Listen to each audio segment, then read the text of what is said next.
Nós já exploramos uma fração do oceano, grande parte da Terra e algumas partes do nosso sistema solar. Mas já parou para pensar do que tudo à nossa volta é feito? Você vai ficar surpreso ao descobrir que os elementos mais abundantes do universo são escassos no nosso planeta.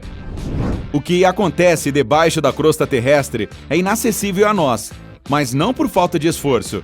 Em 1970, tentou-se cavar um buraco que ultrapassasse essa crosta. Foi o Poço Superprofundo de Kola, localizado no norte da Rússia. O projeto durou 20 anos, mas não foi bem sucedido. A 12.260 metros, as brocas encontraram altas temperaturas, que chegavam a 180 graus Celsius, e tiveram que parar. O buraco tinha apenas 23 centímetros de diâmetro e é considerado o maior do mundo em termos de profundidade vertical.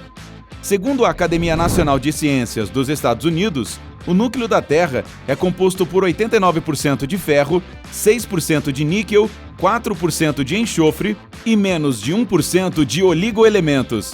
Ou seja, não temos ideia do que eles sejam. Mas sabemos bem o que há na crosta terrestre. São 94 elementos naturalmente encontrados no planeta. Para achar o mais raro, vamos começar com alguns dos mais abundantes. O oxigênio seria o número 1 dessa lista.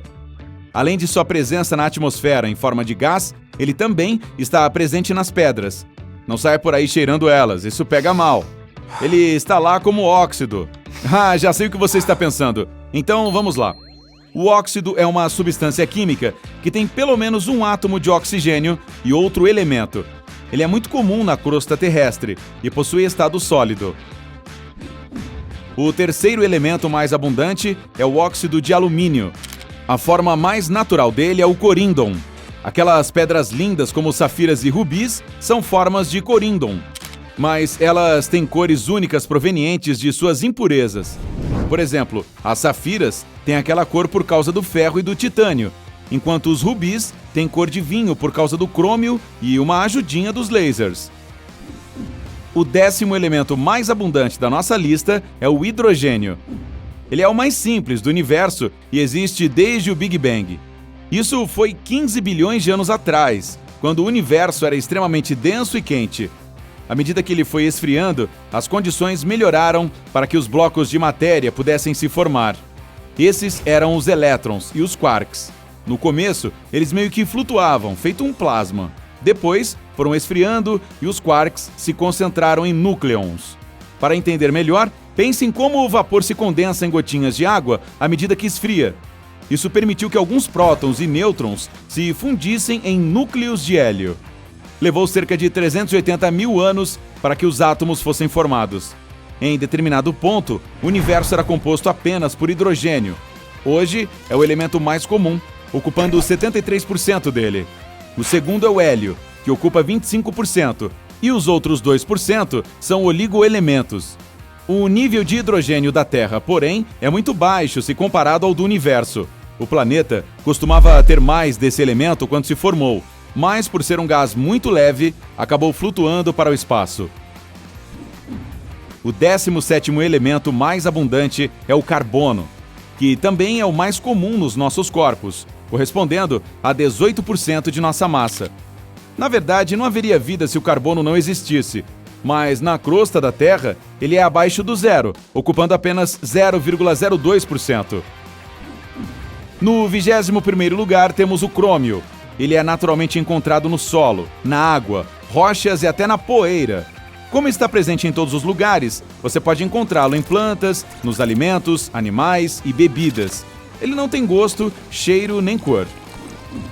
O zinco fica em 24º lugar. Pequenos traços dele são encontrados na água do oceano e no ar. Nossos corpos até utilizam o elemento para apurar nosso paladar e olfato. 10 posições abaixo, você encontrará o nitrogênio. Esse cara compõe 78,1% do ar que respiramos, mas é bastante raro na crosta da Terra. Ocupa apenas 0,0019% dela. Se você gosta de jardins, aqui está um fato interessante. As plantas tiram nitrogênio do solo, pois ele é um nutriente essencial que as ajuda a crescer e obter sua alimentação através da fotossíntese. Mas alguns legumes pegam o nitrogênio do ar que respiramos, e não do solo. É o que acontece com o feijão e com as ervilhas. Na posição 47, temos o hafnio. Esse pequeno elemento nunca está sozinho. Ele é sempre encontrado como um objeto sólido com outra substância chamada zircônio, mas o hafnio é 2 vezes mais denso que o seu companheiro. Depois de separados, eles podem ser usados como uma haste de controle de reatores nucleares. Por falar em reatores nucleares, o mais interessante deles é o urânio, que fica 2 posições abaixo. Os cientistas acreditam que o Sol nasceu das cinzas de uma supernova. O que comprova essa teoria são os metais pesados e complexos, como o urânio, que é extraído para abastecer plantas de energia nuclear.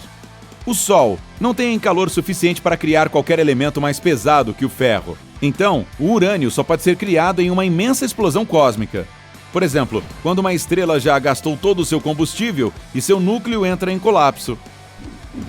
O iodo é o 61º elemento da lista. Ele é o mais pesado dos halogênios estáveis e tem uma cor roxo escura. Foi descoberto em 1811, mas só foi batizado 2 anos depois. Por ter uma cor violeta, seu nome é essa cor em grego.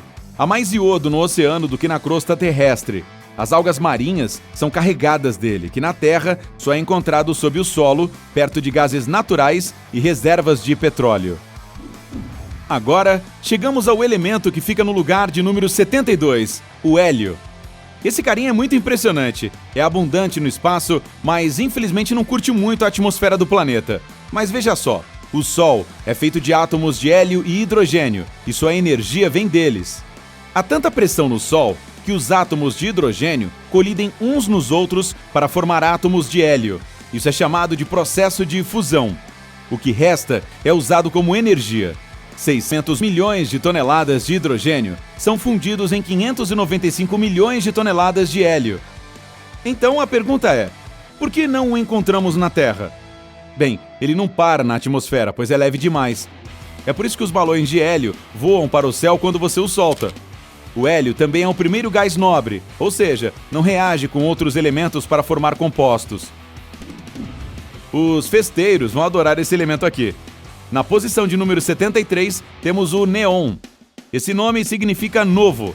Ele foi descoberto em 1898 e está mais presente no ar do que na crosta terrestre, pois tem uma alta pressão de vapor em baixas temperaturas. Quando você sai à noite, pode vê-lo em placas de boates e outdoors. Ele emite uma cor alaranjada, avermelhada, quando é colocado em um tubo de vidro. Mas não é tão simples assim. Para ativar aquela luminosidade intensa, é preciso usar eletricidade de alta voltagem. Estamos chegando mais perto, pessoal. Em 74º lugar, temos a platina. Ela é mais encontrada em minérios de cobre e de níquel na África do Sul. Esse elemento é tão raro que apenas algumas centenas de toneladas dele são produzidas por ano. E possui diversos usos também, como contatos elétricos, equipamentos e joias caras.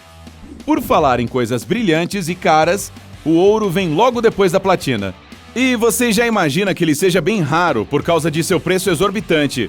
E já deve saber como esse metal é usado, mas pode nem imaginar que é comestível, ou que os terremotos podem transformar água neste metal precioso. O mais impressionante é que ele pode ser encontrado dentro dos nossos corpos.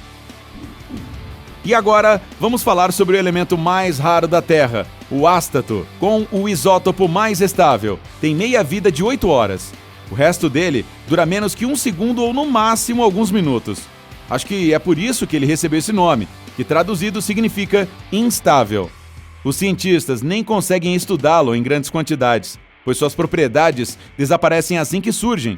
Ele simplesmente vaporiza com a produção de calor durante o processo de decaimento. Os químicos passaram décadas em busca desse elemento desaparecido e acreditam que sua cor seja preta e metálica. Sua descoberta aconteceu em 1869, quando um químico russo chamado Dmitry Mendeleev criou uma versão estendida da tabela periódica e encontrou um espaço para nosso elemento desaparecido. Ele pertencia ao grupo dos halogênios. Até sua descoberta, foi batizado de heca-iodo, já que pertencia à mesma família do flúor, cloro, bromo e iodo.